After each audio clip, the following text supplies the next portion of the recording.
오늘 말씀을 통해서 성숙함을 진단하는 간음자, 이 제목하에 말씀을 나누겠습니다. 여러분, 지난주 말씀을 기억하실 겁니다.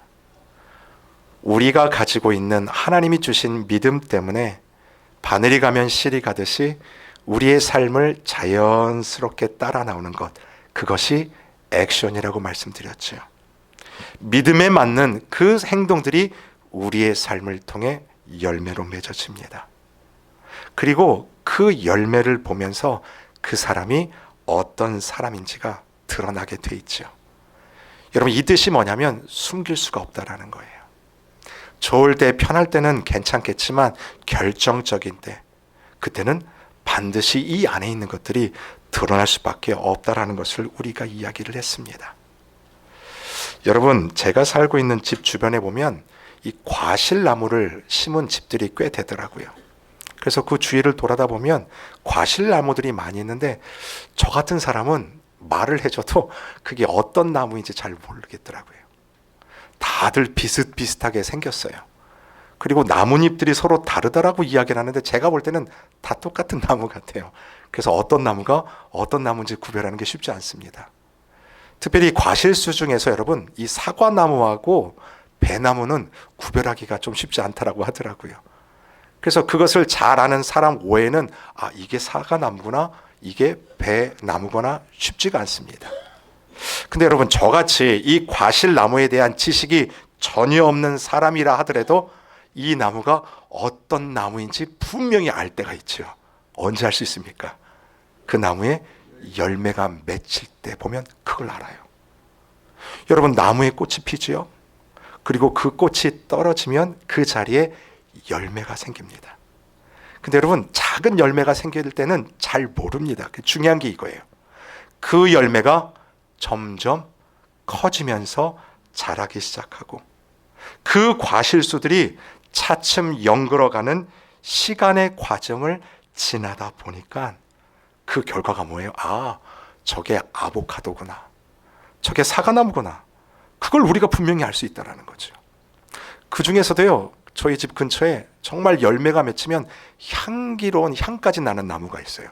제가 물어봤죠. 그랬더니 그게 무슨 나무냐면 구아바 나무라고 하더라고요. 향기가 기가 막힙니다. 여러분, 이처럼 열매를 맺기 위해서 반드시 필요한 시간이 있고 과정이라는 것이 있지요. 하나님이 나에게 주셨기 때문에, 거듭났기 때문에 우리 그 믿음을 가지고 따라 나오는 자연스러운 행동, 그것을 열매라고 한다면 그 열매가 연결어가는 과정과 시간이 우리에게도 필요한 것입니다. 나무를 심어놨더니 그 다음날 일어났더니 열매가 주렁주렁 맺었다? 실은 그런 것은 없어요. 분명히 그 열매가 맺혀지기 위해 자라나는 과정과 시간들이 반드시 필요하지요. 여러분, 야고보서를 적고 있는 야고보 사도가 이것을 전제로 하는 거예요. 그것을 무엇이라고 말씀을 드리냐면 바로 성숙함이다라고 말씀을 드립니다. 어린아이가 어머니 뱃속에서 태어나면 그 아이가 그대로 있는 게 아니에요. 좋은 양분을 먹고 자라나야 되지 않습니까? 어른이 되어 드디어 성숙함이라는 곳에 이르기까지 우리 성도들도 마찬가지예요. 진리의 말씀으로 다시 거듭나 이 땅 가운데 태어났다면 하나님 닮은 모습으로 점점 성숙으로 가야 되는 것이 저와 여러분이라는 것입니다. 믿으십니까? 그래서 야고보 사도가 1장 4절에 이렇게 말합니다. 인내를 온전히 이루라. 이 이루라는 말이 그 과정들을 포함한 말이에요. 이는 너희로 온전하고 구비하여 조금도 부족함이 없게 하려 함이라. 오늘도 예수님을 닮아간 그 성숙의 길을 저와 여러분이 걸어가잖아요. 맞아요. 넘어질 수도 있고 실패할 수도 있어요. 하지만 그 과정들을 지나며 점점 하나님 닮아가는 그 모습들이 우리 삶에 나타나는 거죠. 그리고 이제는 쓰러지지 않고 쓰러지더라도 그 자리에서 일어나 하나님의 방향으로 점점 그 성숙의 길로 가는 모습들 아닙니까? 근데 여러분, 이 성숙함을 진단할 수 있는 지표가 있다는 것입니다. 이것을 보면 얼마나 우리가 성숙했는지 그것을 살펴볼 수 있는 바로미터가 있어요. 그것이 무엇이냐면 우리의 혀라는 것입니다. 우리의 말이라는 거예요. 우리의 입을 통해서 나오는 사용되는 그 언어가 내가 얼마큼 성숙해졌는지를 나타낼 수 있는 지표요 바로미터가 된다는 것입니다. 그래서 사도 야고보가 이미 이 부분을 많이 이야기하지 않았습니까? 우리 한번 같이 읽어볼까요? 시작. 누구든지 스스로 경건하다 생각하며 자기 혀를 제갈 물리지 아니하고 자기 마음을 속이면 그 사람의 경건은 헛것이라. 아무리 경건하다고 이야기하지만 이 혀를 다스리지 못하면 그 사람의 경건은 헛것이지요. 오늘 우리들이 읽었던 본문 2절에도 그 얘기를 하는 거예요. 사람이 말에 실수가 없다면 그 사람은 온전한 사람이다. 즉 성숙하다. 그 이야기를 하는 것입니다. 여러분, 정말 이처럼 우리의 혀가 그 사람의 성숙함을 나타내는 지표가 정확합니다. 그래서 오늘 이 3장에 넘어와서 야고보 사도가 1절에 이렇게 이야기를 합니다. 같이 씁니다. 시작. 내 형제들아, 너희는 선생된 우리가 더 큰 심판을 받을 줄 알고 선생이 많이 되지 말라. 야고보 사도가 그래요. 말의 실수가 없으면 성숙한 건데 이 말의 실수를 안 하려면 뭐가 되지 말라고요? 선생이 되지 말라. 근데 여러분, 이것이 어떻게 여러분에게 이해가 되십니까? 이걸 얼핏 딱 들었으면 선생은 말을 많이 하는 직업 맞죠. 그만큼 가르치기 때문에 책임감이 주어지는 자리가 바로 선생님 아닙니까? 여러분, 우리 성도님들 중에서도요, 그 한국 민화를 잘 가르치는 선생님이 계세요. 그거 가르치기 위해서 얼마나 많이 하고 책임을 가지고 가르치겠습니까? 여러분, 굳이 우리가 직업적으로 이 선생을 이야기하지 않더라도 우리 모두는요, 여러분이 주어진 환경 속에서 누군가를 가르쳐야 되고 알려줘야 되는 그 선생의 역할들을 다 하고 계십니다. 예를 들면 가정에서 부모는 우리의 자녀의 제일 좋은 스승이라고 이야기하지 않습니까? 우리의 자녀들이요, 학교에서만 배우는 게 아니에요. 정말 그들이 삶을 살아가면서 배우는 지혜들이요, 인품들이요, 그 도덕적인 것을 누구를 보고 배우냐면 바로 내 앞에 있는 부모님을 보고 그것을 배우고 삶에서 실천하지 않습니까? 그래서 부모님은 자녀들의 거울, 그 자녀가 우리 부모들의 거울이라고 말하는 이유가 그겁니다. 교회 공동체 안에서도 마찬가지예요. 이 교회 공동체 안에서도요, 가르칠 수 있는 직분을 위임받은 자들이 있습니다. 우리 자녀들을 가르치는 교회 교사, 학교 선생님들 있지 않습니까? 주일학교 선생님들. 그리고 우리 평신도를 가르칠 수 있도록 위임을 받은 교사들이 있어요. 그리고 대표적인 사람으로 바로 저 같은 목사를 이야기를 할 수 있습니다. 그러면서 1절에 뭐라고 얘기하냐면 너희는 선생된 우리, 바로 이 목사들을 이야기를 하는 건데 앞에서 가르치는 이 선생된 우리가 무엇을 받아요? 더 큰 심판을 받는다라는 거예요. 여러분, 저 또한 우리 함께하는 교회 목사이기 때문에 여러분들보다도 하나님 앞에서 더 큰 심판이 있을 것을 저는 알아요. 이게 무슨 뜻이냐면 가르치는 직분을 담당하기 때문에 거기에 걸맞는 책임들이 있다는 거죠. 근데 그 책임을 다하지 못할 때 따라 나오는 심판들이 분명히 있습니다. 마치 이런 거예요. 만약에요, 여러분의 자녀들이 어긋난 길로 지금 가고 있다고 생각해 보세요. 그러면 그 자녀를 그냥 놔두겠습니까? 그 나쁜 길로 가는 자녀를 매를 들어서라도 그들을 쳐서라도 다시 돌이키는 것이 우리 부모들의 책임 아닙니까? 만약 자녀들이요, 신앙에서 멀어지고 있어요. 그렇게 잘 믿던 우리의 자녀들이 대학교 가서는 사회생활 하고 나서부터는 교회를 가지를 않아요. 근데 그런 모습들을 보면서 언젠간 돌아오겠지 아니라는 거예요.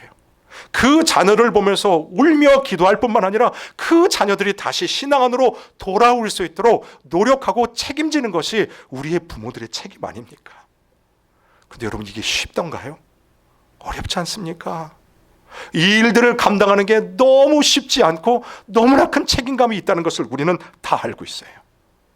그래서 오늘 1절에 말하는 것처럼 야고보 사도가 그래서 책임질 수 없다면 여러분은 선생이 되지 마십시오. 실은 그 이야기를 하는 걸까요? 아니에요. 전혀 그 뜻이 아닙니다. 여러분, 오늘 1절에 선생이 많이 되지 말라라고 하는 이 야고보 선생의, 이 야고보가 말하는, 이 사도가 말하는 진의가 따로 있습니다. 다시 한번 보세요. 내 형제들아예요. 그러니까 이 편지를 읽고 있는 사람이 누굽니까? 형제라는 거죠. 즉 교회 공동체를 이야기하는 거예요. 믿지 않는 자들에게 이 말씀을 주신 게 아니라는 거예요. 지금 믿음 안의 공동체라고 하는 한 교회 공동체에게 이 말씀을 주는 거예요. 자, 그런데 우리 한글말 성경에는 이 부정문이요, 맨 뒤에 있어요. 내 형제들아 되지 말라. 근데 원어에는 어떻게 되어 있냐면 이 부정구가요, 제일 앞에 나와 있습니다. 이렇게 읽으시면 돼요. 이렇게 되지 말라, 내 형제들아예요. 지금 하고 있는 일을 스탑해라, 내 형제들아. 그 일들을 당장 멈추어라, 내 형제들아. 그러면서 이야기를 시작한다라는 이야기입니다. 여러분, 들으셨다시피 부정문이요, 맨 앞에 쓰인 걸 봐서 이건 굉장히 강조하는 강조구이죠. 뿐만이 아닙니다. 이 뜻이 어떤 의미를 가지고 있냐면 지금 교회 공동체 안에서 어떤 일이 벌어지고 있는 거예요. 그 일들이 막 벌어지고 있는데 보니까 야고보 사도가 보니까 왜 이렇게 선생님들이 많이 생기는지 모르겠다라는 거죠. 어떤 일이 생기면 그 일에 대해서 막 가르치려고 하는 선생들이 교회 안에 막 우후죽순처럼 생겨난다라는 것입니다. 그거 보면서 야고보 사도가 뭐래요? 형제들아, 그러지 말아라. 그 일들을 당장 스탑해라, 내 형제들아예요. 여러분, 어떤 공동체든지 간에 그 안에 질서라는 게 있습니다. 그 질서 안에서 서로를 인정하고 서로가 대화를 하고 서로가 교제를 하고 그리고 그 관계가 점점 빌드업이 되면서 형성이 되는 것 아닙니까? 근데 야고보 사도가 이 편지를 받을 그 교회를 보니까요, 그 질서가 무너지고 있다라는 거예요. 분명 사도들이 앞에서 하나님의 말씀을 가르치고 있는데도 불구하고 거기에 대해서 당신만 가르칠 게 있습니까? 아닙니다. 나도 가르칠 게 있습니다. 당신만 아는 게 아닙니다. 나도 그것을 알고 있습니다. 실은 이러한 분위기가 그 교회 공동체 안에 있다라는 것을 반증하는 부분이에요. 이런 거겠죠. 여러분, 우리가 대화할 때 이런 거 많이 사용하지 않습니까? 나도 왕년에 다 해봤습니다. 그거 나 이미 다 경험했어요. 그런데 당신들 보니까 그것을 잘 모르는 것 같네요. 내 말을 좀 들어보세요. 내 방법을 좀 들어보십시오. 여러분, 선생이 되지 말라라는 진의가 뭐냐면 즉 나의 존재감을 드러내기 위해서 하는 모든 말들이에요. 나를 드러내기 위해서 쏟아내어 놓는 그 말들을 이제 뭐 하라고요? 스탑하라는 거예요. 그 말들을 통해서요, 상대방을 은근히 낮추고 나를 은근히 높이는 그런 말들 있지 않습니까? 여러분, 누군가와 대화를 하다 보면 참 기분이 나빠질 때가 있어요. 실은 부부 사이에서도 이 문제 때문에 참 많이 싸웁니다. 뭐 때문에 싸워요? 왜 이렇게 나를 무시하냐라는 거예요. 아내가 남편한테 그래요. 아니, 당신은 왜 날 그렇게 무시하냐고. 그럼 남편들이 뭐라고 얘기합니까? 나는 그런 적이 전혀 없다라고 하죠. 근데 그게 아니에요. 우리들이 쏟아내어 놓는 그 말을 한번 잘 들어보세요. 은근히예요. 은근히 상대방을 낮추고 은근히 나를 높이는 그런 언어들이 우리 안에 있다라는 거예요. 근데 이 편지를 받고 있는 그 공동체를 보니까 선생 되고자 하는 이 언어들이 그 공동체 안에 많다라는 거죠. 여러분, 정말이지 우리 모두에게 찔림을 주는 그런 말씀이 아닌가 싶습니다. 여러분, 이 말이라는 게요, 우리 입술을 통해서 나오는 이 말이라는 게 기능적인 말로 끝나는 것이 아닙니다. 정말 우리의 성숙함을 체크해 볼 수 있는 바로미터가 바로 우리의 혀요, 우리의 언어요, 우리의 말인 거예요. 그래서 예수님께서 이렇게 말씀하십니다. 한번 들어보십시오. 나무도 좋고 열매도 좋다 하든지 나무도 좋지 않고 열매도 좋지 않다 하든지 하라. 그 열매로 그 나무를 아느니라. 같이 읽습니다. 시작. 독사의 자식들아, 너희는 악하니 어떻게 선한 말을 할 수 있느냐? 이는 마음에 가득한 것을 입으로 말함이라. 아멘. 이게 예수님의 평가예요. 왜 우리의 말이 우리의 성숙함을 체크하는 바로미터입니까? 그냥 말은 말로 끝나는 게 아니에요. 그 말이 우리의 무엇을 드러내요? 내 마음속에 무엇이 지금 담겨 있는지, 우리가 사용하는 그 언어를 통해서, 말을 통해서 드러날 수밖에 없다라는 거지요. 그래서 여러분, 상대방의 말을 잘 들어보십시오. 그 말을 들으면 그 사람의 마음속에 무엇이 있는지가 반드시 드러납니다. 시기가 나타나고 질투가 나타나고 분노가 나타나고, 여러분, 그런 것들만, 이 마음에 있는 것들만 입을 통해서 드러나는 것이 아니라 오늘 본문에서 이 야고보 사도가 지적했던 것처럼 나의 존재감을 드러내기 위해서 은근히 나타나는 이 죄악된 언어들이요, 그 말들, 그 행동들, 그것이 우리의 삶에서 드러난다라는 거지요. 여러분, 아까 우리가 광고 중에 영상을 보셨지만 목요일날 우리 홍경남 목사님이 하셨던 그 길거리 선교를 그냥 따라갔어요. 가서 제가 뭐 한 게 아니라 목사님이 기도가 필요하면 그냥 그 옆에서 같이 기도하고, 뭐가 필요하다 그러면 그냥 달려가가지고 그 필요한 거 도와드리고 왔어요. 보니까 8시 반에 시작을 하시는데 17년을 그 일을 하신 거예요. 그냥 그 자리에서, 똑같은 자리에서요. 보니까 막 셋업을 딱 하는데 목사님이 하시는 게 아니라 도와주는 분들이 거기 계시더라고요. 그래서 목사님이 차가 딱 오니까 그 사람들 3명이 막 달려나와가지고 차 문을 열고 거기서 막 식탁 꺼내고 뭐 꺼내고 다 꺼내고 그것을 막 세팅을 해요. 그리고 거기서 17년을 살겠다 보니까 지나가는 사람들을 다 하시더라고요. 우리 홍경남 목사님 목소리가 작지도 않지 않습니까? 원래도 큰 목소리인데요, 거기서 이 마이크 들고 큰 스피커 하나 딱 갖다 놓고 굿모닝 막, 그리고 지나가는 사람들 이름을 막 불러요. 그리고 막 손을 막 하면서 잘 있었냐고. 근데 신기한 게요, 지나가는 반대 사람들이 손을 흔들어요. 잘 있다고. 이 관계가 되는 거예요. 보니까 거기도 뉴커머들이 있더라고요. 딱 세워놓으면 이제 사람들이 줄을 서거든요. 근데 새로 오신 분들도 거기 몇 분들이 계세요. 그러면 잘 모르니까 먼저 나와가지고 커피 달라고, 도넛 달라고 막 오거든요. 그러면 주위에 있는 사람이 말려요. 아니라고, 빨리 줄 서라고, 목사님 말씀해야 된다고.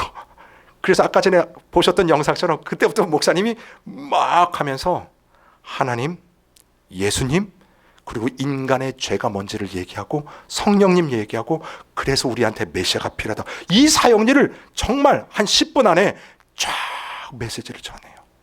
제가 놀랐던 게 뭐냐면요, 그 사람들이 안 듣고 있는 게 아니더라고요. 아까 전에 영상도 보셨겠지만 그 뒤에 어떤 사람이 그냥 선글라스 이렇게 올리고요, 그 얘기를 계속 듣고 그 반응들이 나와요. 근데 여러분, 그렇게 반응하지 않는 분도 계세요. 그냥 냉랭하게 지나가는 사람들, 와서 시비를 걸려고 하는 사람도 거기 있더라고요.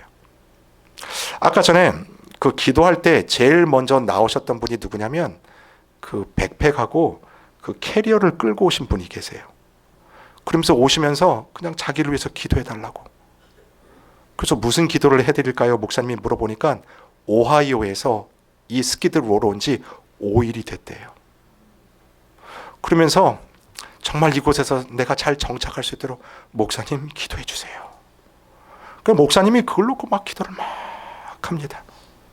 그랬더니 이분이요, 약간 몸이 떨리면서 막 본인도 막 갈급하니까 그렇게 기도를 하시더라고요.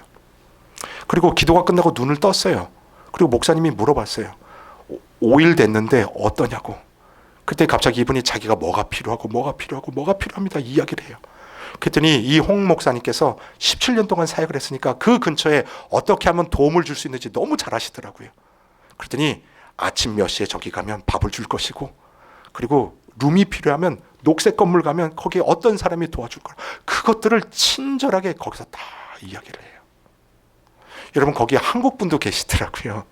아까 전에 맨 끝에 여자분 머리 이렇게 따신 분이 계시는데 그 한국 분인데 오래전부터 이제 거기에 오셨던 분이래요. 근데 맨 처음에는 무시하고 인사도 안 하고 그냥 지나가시던 분. 근데 하루는 오더니 기도를 부탁하는데 어떤 기도를 부탁하냐면 자기에게 집이 필요하니까 방 얻을 수 있도록 하나님 그거 기도해 달라고. 목사님 하나님한테. 그래서 그걸 놓고 기도를 했대요. 그런데 정말 얼마 후에 집이 된 거예요.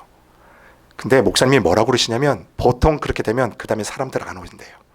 자기가 원했던 걸 이루면 오질 않는데 이 한국분은 그 다음부터 계속 와서 이제부터 더 다른 기도 있지 않습니까?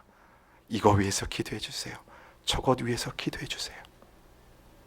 근데 여러분 이런 일을 하고 이 목사님하고 사모님하고 대화를 하는데요. 제가 이걸 말씀드리고 싶어서 말씀을 드린 거예요. 목사님과 사모님이요 17년 동안 거기에서 그 사역을 하시면서 가장 뼈저리게 조심해야 될 것, 무엇을 담고 무엇을 신경 쓰면서 이 사역을 해야 되는지를 말씀하시더라고요. 목사님하고 사모님이요 다른 것도 조심하죠. 음식도 가져오고 나눠주는 것도 조심하지만 제일 조심하는 게 뭐냐면 말 조심하신대요. 거기에서 사역하면서 사용하는 언어를 정말 조심한다는 거. 그 목사님 얘기하시더라고요. 왜냐하면 목사님과 사모님도 하나님께 받은 은혜가 있지 않습니까? 거저 받았기 때문에 나도 이것을 거저 주는 거예요. 그런데 혹 이 도움을 받고 복음을 듣는 그 사람들에게 너희들이 불쌍해서 내가 이렇게 돕는 것이다. 혹 이런 뉘앙스를 줄까 봐. 그래도 나는 당신들보다 낫기 때문에 여기 나와서 이런 일을 합니다. 실은 이런 오해를 줄까 봐요. 목사님하고 사모님이 말을 한마디를 해도 얼굴 표정을 지어도 그리고 무엇을 전해줄 때도 그냥 주시지 않더라고요. 여러분 그의 입술을 통해서 전파된 그 복음이 폄하되지 않기 위해서 항상 사용하는 말과 언어를 조심하시는 거예요. 여러분 이게 뭐예요? 정말로 선생이 되지 않기 위해서 노력하는 모습 아닙니까? 여러분 그만큼 우리의 혀와 이 말이요 위력과 파괴력을 가지고 있습니다. 여러분 3절과 4절 한번 제가 읽어드릴게요. 우리가 말들의 입에 재갈 물리는 것은 우리에게 순종하게 하려고 그 온몸을 제어하는 것이라. 그 다음 같이 읽습니다. 시작. 또 배를 보라. 그렇게 크고 광풍에 밀려가는 것들을 지극히 작은 키로서 사공의 뜻대로 운행하니. 여러분 우리 몸에 이 혀가 차지하는 사이즈의 비중이 얼마나 되겠습니까? 미미하지요. 이 혀 얼마 안 돼요. 몸 전체에 비하면 너무나 미미하고 작아 보이죠. 그런데 그 위력이 얼마나 대단한지 사도 야고보가 두 가지 예를 들어요. 첫 번째는 말을 듭니다. 두 번째는 배의 방향을 조정하는 그 뒤에 붙어있는 조그만 방향타 키를 얘기하죠. 여러분 지금도요 힘을 상징하는 마력을 쓰지 않습니까? 우리가 차를 구입하거나 뭘 구입해도 이 차의 힘이 어떻게 되는가? 예를 들어 20마력이다 그러면 20마리의 말이 끄는 힘, 지금도 우리가 이 마력을 사용해요. 근데 가축 중에서 이 어마어마한 힘을 가지고 있는 이 말들조차도 그 힘이 어떻게 컨트롤이 돼요? 그 입에 물리는 아주 자그만 재갈, 그걸로 움직여요. 큰 유조선이요? 그 배가 어떻게 방향을 틀까 싶지만 그 방향을 움직이는 거는 그 뒤에 붙어있는 아주 자그마한 키가 그 배를 움직이는 것처럼 여러분 저와 여러분의 이 혀가 그 역할을 감당한다는 거예요. 그만큼 위력이 있고 그만큼 파괴력이 있다는 거예요. 그래서 우리가 이 혀를 잘 사용하면 한 가정을 건강하게 세울 수 있고 한 교회 공동체를 건강하게 세우는데 유익하게 쓰여질 것 같은데, 근데 보면 우리는 그럴 걸 인식하지 않는다라는 거죠. 알면서도 실은 그런 삶을 살지 않는 거예요. 그렇게 사랑한다라고 말하는 내 아내에게, 내 남편에게, 내 자녀들에게, 심지어 교회 공동체 안의 형제 지체 그 자매들을 향해서도 이 혀를 제어하지 않는 모습들이에요. 그 결과 어떤 일이 일어나는지를 보십시오. 이게 바로 혀의 파괴력입니다. 같이 읽습니다. 시작. 이와 같이 혀도 작은 지체로 돼 큰 것을 자랑하도다. 보라, 얼마나 작은 불이 얼마나 많은 나무를 태우는가. 혀는 곧 불이요 불의의 세계라. 혀가 뭐라고 얘기해요? 불이래요. 불씨라고 얘기합니다. 여러분, 사이즈로 따지자면 아주 작은 불씨 같은데 그 불씨가 떨어지면 주위를 월월 태우는 큰 불이 될 정도로 이 혀가 엄청난 파괴력을 가지고 있다는 거예요. 여러분, 우리가 캘리포니아에 살고 있기 때문에 이거 어떤 의미인지는 너무나 잘 알지 않습니까? 매년마다 많은 사람들이 산불 때문에 너무나 많은 고통을 받지 않습니까? 정성스럽게 가꿨던 그 일터와 집이요, 하루아침에 잿더미가 돼버려요. 이베케이션 하라고 그래서, 대피하라고 그래서 밖에 갔다가 왔더니 어때요? 하루아침에 다 잿더미로 무너진 거 보지 않습니까? 그걸 보면 속이 상해요. 여러분, 오늘 본문에도 그 얘기를 해요. 얼마나 많은 나무를 태우는가. 이 많다의 뜻이 뭐냐면 원어에는 큰 나무라는 뜻이에요. 이게 뭐냐면 여러분, 산불이 나면 내가 어제 심었던 아주 작은 나무 그거만 타는 게 아니에요. 몇백 년 된 고목들도 그 화마에 하루아침에 한순간에 다 타버린다라는 거예요. 이것이 사도 야고보가 말하는 이 불의 위험성 파괴력입니다. 뭐냐면 여러분이요, 1년, 2년 신앙생활을 하셨던, 아니 20년, 30년 신앙생활을 하셨던 말의 실수로 인해서 여러분이 하셨던 그 수십 년의 그 신앙생활이요, 수십 년 동안 차츰차츰 없어지는 게 아니라 어떻게 해요? 한순간에 사라진다라는 거예요. 말의 실수로 인해서 한 공동체가 한순간에 무너질 수 있다는 것을, 그 파괴력을 오늘 야고보 사도가 말하는 것입니다. 그래서 사탄이 제일 많이 사용하는 무기가 뭡니까? 바로 이 혀라는 것을 우리가 알지 않습니까? 그래서 여러분들이 이것을 꼭 기억하셔야 됩니다. 저와 여러분이 내뱉어 놓은 그 말은요, 공중에 사라지는 게 아니에요. 그 말은 끝까지 남습니다. 불씨가 되어서 남아요. 그래서 내가 예수를 믿는데도 불구하고 계속적으로 말에 실수가 있다, 지체를 험담한다, 욕을 한다, 불평불만이 떠나지 않는다, 여러분, 이것은 인격의 문제가 아니에요. 도덕적인 문제가 아닙니다. 바로 신앙의 문제요, 심각한 영적인 문제라는 것을 알라라는 것입니다. 9절입니다. 같이 한번 읽어볼까요? 시작. 이것으로 우리가 주 하나님을 찬송하고 또 이것으로 하나님의 형상대로 지음을 받은 사람을 저주하니. 잘 보세요. 우리의 입술로 주 아버지를 찬송을 해요. 근데 그 뒤에 보니까 뭐라고 그래요? 이 입으로 또 하나님의 형상대로 지음 받은 사람을 어떻게 해요? 저주한다. 여러분, 이게 무슨 뜻일까요? 저와 여러분이 하나님의 형상대로 지음 받은 존재예요. 누가 지으셨어요? 하나님이 지으셨다라는 거예요. 근데 그 하나님이 지으신 창조물을 보고 우리가 저주를 한다면 그 사람을 저주하는 걸 넘어서 누구를 저주하는 거예요? 하나님을 저주한다는 뜻이에요. 이것이 바로 혀의 무서움이라는 것입니다. 형제 지체를 욕하고 폄훼하는 것은 그것으로 끝나는 게 아니라 그 지체를 지으신 하나님을 모독하는 것이기에 이 말은 윤리적, 도덕적인 문제가 아니라 영적인 문제인 것을 아는 거예요. 그래서 오늘 성경이 뭐라고 얘기합니까? 모든 것들은 다 길들일 수 있지만 우리의 혀는 사람의 힘으로는 길들일 수 없다라고 해요.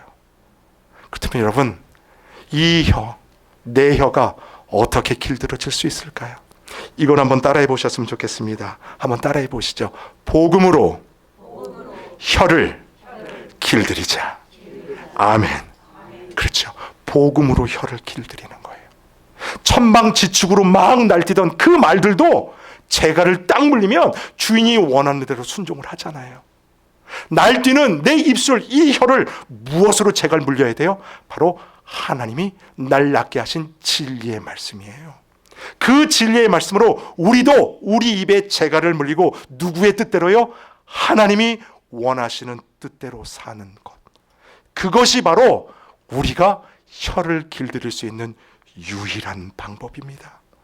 바로 복음으로 우리의 혀를 길들이자는 거죠. 여러분, 복음이 뭡니까? 복음은 다른 게 아니에요. 자격 없는 나에게 당신의 생명을 내어놓으신 예수님의 십자가, 그 사랑으로 내가 구원받았다. 이게 바로 구원 아닙니까? 이게 바로 복음 아닙니까?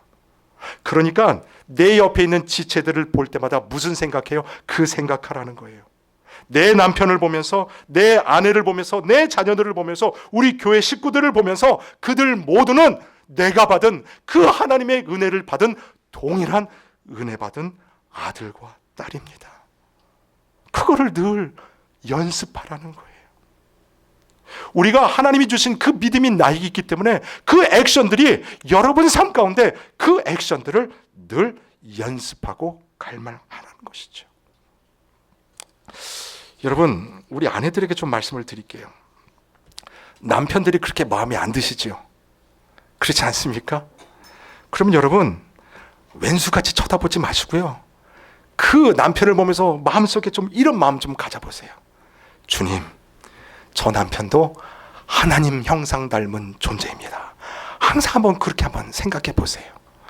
제가 오늘 남편들 몇 분 살려드린 것 같은데 여러분들 항상 그렇게 생각하셔야 돼요. 남편들도 마찬가지예요. 아내를 보면 왜 저러지? 그게 아니라 그럴 때마다 어떤 액션이 나오셔야 돼요. 하나님, 내 사랑하는 아내 아닙니까? 하나님이 핍값 흘려 사신 귀한 존재입니다. 내가 받을 수 없는 저 아내를 나에게 주시니 감사합니다. 실은 그런 액션들, 그런 마음들이에요. 여러분, 사역을 하면서 잊지 못하는 성도님들이 계신데 그 중에서 제가 풀네임은 말씀 안 드릴게요. 라스트 네임은 말씀 드릴 수 있어요. 오 권사님이라는 분이 계세요. 우리 교회도 오 권사님들이 계시는데 정말 그 권사님을 생각하면 정말 하나님의 은혜가 굉장하다는 것을 제가 깨닫습니다. 이 권사님이요, 지금 천국 가셨어요. 근데 정말 건강하실 때 가셨어요. 그래서 누구도 오 권사님이 하나님이 불러가실 거라는 생각을 전혀 못했어요. 나중에 장례식이 다 끝나고 그 따님 집사님한테 들었던 얘기인데 그 얘기 해주시더라고요. 그날도 식구들하고 어머님하고 너무 맛있게 저녁을 드셨대요. 그리고 평소와 다르게 어머니가 주무시기 전에 샤워도 더 깨끗이 하시고, 그리고 세탁단 깨끗한 옷으로 다 갈아입고, 그리고 주무시기 전까지 같이 텔레비 보셨대요. 그리고 이제 자야겠다 하고 들어가시는데 평상시에는 그런 얘기 안 하다가 갑자기 딸한테 그 얘기를 했대요. 하나님 의지하고 살아. 다른 말 안 하고 이 말이에요. 하나님 의지하고 살아. 그리고 방에 들어가셨어요. 그리고 주무시다가 하나님이 불러가신 거예요. 근데 이 따님 집사님이 하는 말이 뭐냐면 이 말이요, 어머님이 남긴 마지막 말, 하나님 의지하고 살아, 이 말이 어머니의 마지막 유언이 될 것은 꿈에도 생각 못했대요. 근데 자기가 무슨 일을 하거나 성경을 보거나 특별히 어떤 결정되는 일들 앞에 딱 서면 어머님이 마지막 남겼던 이 말이요, 계속 되뇌어지는 거예요. 하나님 의지하고 살아. 그다음부터 뭘 고민하냐면, 그러면 내가 어떻게 이 상황 가운데 하나님을 의지하는 걸까? 그러니까 성경 말씀 가운데 그 말씀을 더 찾기 시작하고 자기의 삶이 어머니가 남긴 그 말대로 따라가는 것을 느꼈다라고 그 고백을 하더라고요. 여러분, 그래서 그것을 오늘 우리 삶에 한번 적용해 보는 마음으로 한번 이런 생각해 봤어요. 아, 오늘도 내가 던지는 이 말은 누군가의 마음에 남을 수 있겠구나. 나는 무심코 던진 말이지만 그 말이 날아가 상대방의 마음에 꽂힐 수 있겠다라는 생각이 들어요. 자, 그렇다면 여러분, 어떤 마음으로 우리의 말을 해야 될까요? 만약 여러분이 내뱉는 그 말이, 내가 하는 이 말이 나의 마지막 유언이 될 수 있다라고 생각이 된다면 여러분은 어떤 말씀을 하시겠습니까? 그래도 선생되고자 하는 그 이야기들을 내어놓으시겠어요? 오늘 이런 얘기를 우리의 입술을 통해서 하면 좋겠다는 생각이 드는데, 에베소서 4장 25절과 29절입니다. 25절은 제가 읽습니다. 그런즉 거짓을 버리고 각각 그 이웃과 더불어 참된 것을 말하라. 이는 우리가 서로 지체가 됨이라. 복음 안에 지체되었기 때문에 우리 안에 서로의 거짓들을 버리고 함께 참된 말을 하는데, 29절은 같이 읽습니다. 시작. 무릇 더러운 말은 너희 입 밖에도 내지 말고 오직 덕을 세우는 데 소용되는 대로 선한 말을 하여 듣는 자들에게 은혜를 끼치게 하라. 아멘. 아멘. 어떤 상황 속에서도 더러운 말이 우리 입 밖으로 나오지 않도록, 특별히 복음을 아는 자답게 선한 말을 하여 듣는 자들에게 무엇을 끼치도록요? 은혜를 끼칠 수 있도록. 이것은 우리 교회 공동체뿐만이 아니에요. 오늘 예배를 드리고 나가는 여러분의 삶의 현장 가운데, 가정 속에서요, 누구를 만나든지 내 일터 속에서 여러분이 내어놓는 그 말들, 언어들을 통해서 복음의 은혜가 끼쳐지기를 간절히 바랍니다.